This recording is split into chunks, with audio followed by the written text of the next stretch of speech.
बहुत धन्यवाद गोविंद भाई। नेक्स्ट स्पीकर माननीय सदस्य श्री राघव चड्ढा जी। Thank you, sir.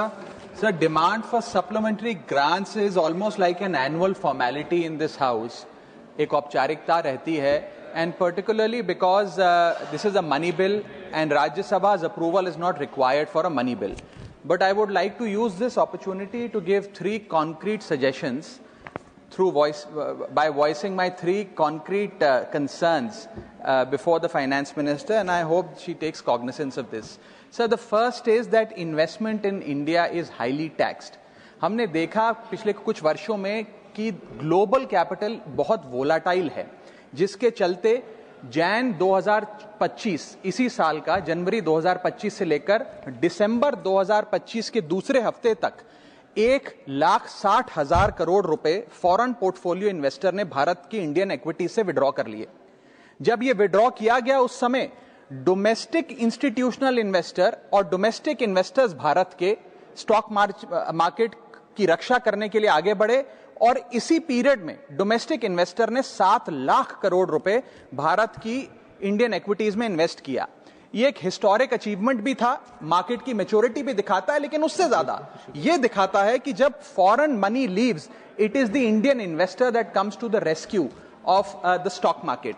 लेकिन जब सैलरीड एम्प्लॉइज ने एसआईपीज के माध्यम से, स्मॉल सेवर्स ने म्यूचुअल फंड के माध्यम से और पेंशन इंश्योरेंस मनी के माध्यम से इन्वेस्ट किया, इस इन्वेस्टमेंट को प्रोत्साहन देने के लिए सरकार ने क्या किया? आज एक ऐसी टैक्सेशन रिजीम बन गई है जिसके अंदर कैपिटल गेन टैक्स बहुत हाई है, इंडेक्सेशन का बेनिफिट इन्वेस्टर को मिलता नहीं है, सरचार्जेस ज्यादा होने की वजह से टैक्स रेट शार्पली इंक्रीज हो चुके हैं, और फ्रीक्वेंट चेंजेस के चलते इन्वेस्टर को सर्टेनिटी नहीं मिलती, और एक व्यवस्था ऐसी बन गई है कि long term investments in this country are being treated as short term speculation when it comes to taxation. इसे बदलने की जरूरत है। If India truly wants deep capital markets and long-term domestic savings, sir, then patient capital must be respected and not penalized. Basic principle है sir economics का कि tax consumption if you must, but nurture investments. हमें investment को प्रोत्साहन देना होगा, और over taxing of investments करके हम वेल्थ क्रिएशन को डिसइंसेंटिवाइज कर रहे हैं। सर, मेरा दूसरा पॉइंट यह है कि बैंक सेविंग्स जो हैं, हमने देखा कि भारत का मेहनतकश आदमी, एक मिडिल क्लास आदमी अपनी तमाम सेविंग्स बैंक के सेविंग्स अकाउंट में रखता है या एफडी कराता है। हमने देखा सर कि वित्तीय वर्ष 24-25 में बैंक डिपॉजिट का जो ग्रोथ था वो गिर के मात्र 10% पे आ गया, in comparison to the previous financial year which is 23-24 where it was 13%, यानी कि डिपॉजिट के ग्रोथ में कमी देखी गई। इसके चलते क्या होता है सर, बैंक्स की कॉस्ट ऑफ फंड्स बढ़ती है, लोन महंगा होता है, एमएसएमई सफर करती है, और फाइनेंशियल स्टेबिलिटी जो है वो कमजोर होती है। इसीलिए मैं कुछ सुझाव देना चाहता हूं। पहला सुझाव है टैक्स फ्री लिमिट्स को बढ़ाया जाए जहां तक सेविंग्स बैंक की इंटरेस्ट इनकम का सवाल है। दूसरा, अगर 5 साल से ज्यादा कोई एफडी कराता है तो उसको टैक्स की रियायत देनी चाहिए। There needs to be tax incentivisation for that sort of an investor. Long term capital gains के अंदर इंडेक्सेशन के बेनिफिट को लेटर एंड इन स्पिरिट में अक्रॉस एसेट क्लासेस लागू करना चाहिए। तीसरा, शॉर्ट टर्म कैपिटल गेन्स पे जो टैक्स लगता है बहुत ज्यादा है, उसे कम करना चाहिए अगर हमें इन्वेस्टमेंट को प्रोत्साहन देना है। और इसी के साथ साथ हमें ये इंश्योर करना पड़ेगा सर कि पेशेंट डोमेस्टिक कैपिटल जो है उसे हम प्रिजर्व करें, उसे रिवॉर्ड करें, उसे पीनलाइज ना करें। मेरा दूसरा पॉइंट है सर जीएसटी से संबंधित। जीएसटी 2.0 वास्तव में एक अच्छे इंटेंट से लाया गया, और सबको ये उम्मीद थी कि जीएसटी 2.0 के बाद, जीएसटी रैशनलाइजेशन के बाद वस्तुएं सस्ती होंगी।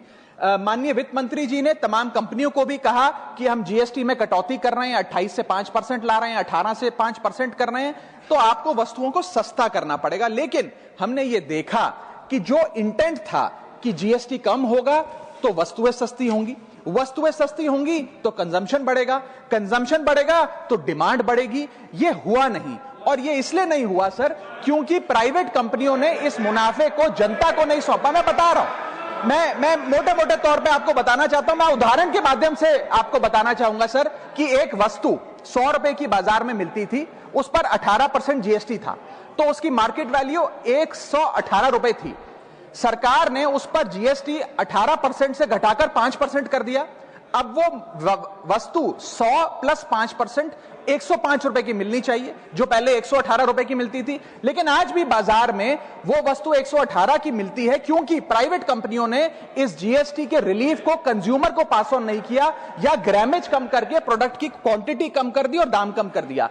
इसीलिए यह जरूरी है कि पास थ्रू का बेनिफिट पूरी तरीके से प्राइवेट कंपनियां जो कंज्यूमर को दें, ताकि जीएसटी की इस रैशनलाइजेशन का कटिंग एज लेवल पे कंज्यूमर को फायदा हो। हमने देखा सर, इंडिपेंडेंट सर्वे बताते हैं, खास तौर पे लोकल सर्कल्स का एक सर्वे, कि एफएमसीजी, फार्मा और पैकेज फूड की इंडस्ट्री के अंदर मात्र 10% कंज्यूमर को फुल जीएसटी का बेनिफिट मिला। कंज्यूमर ड्यूरेबल्स बाजार में 34% ही उपभोक्ताओं को फुल बेनिफिट मिला इस जीएसटी पास थ्रू का।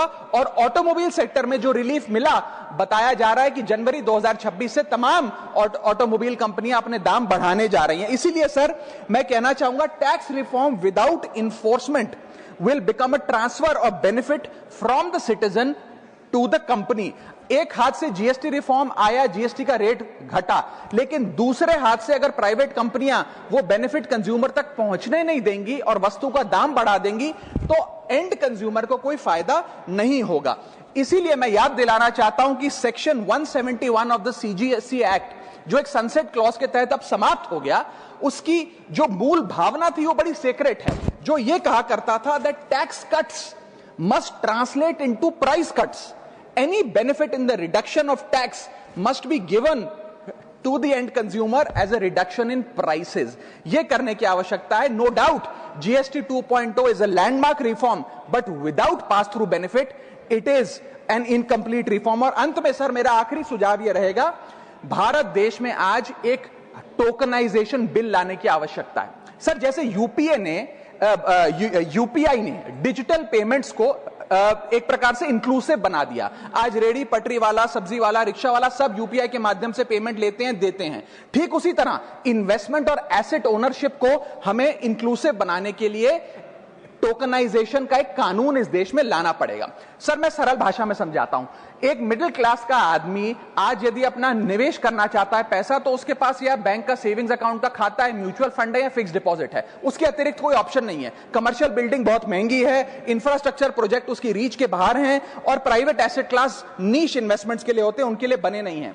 टोकनाइजेशन एक ऐसी फाइनेंशियल रेवोल्यूशन है जो एक बड़े महंगे एसेट को छोटे छोटे डिजिटल टोकन में बांट देगा, और ट्रांसपेरेंटली उसकी खरीद बेच ब्लॉकचेन टेक्नोलॉजी के माध्यम से हो सकती है। Sir asset tokenization is one of the most transformative technological financial innovations of the 21st century.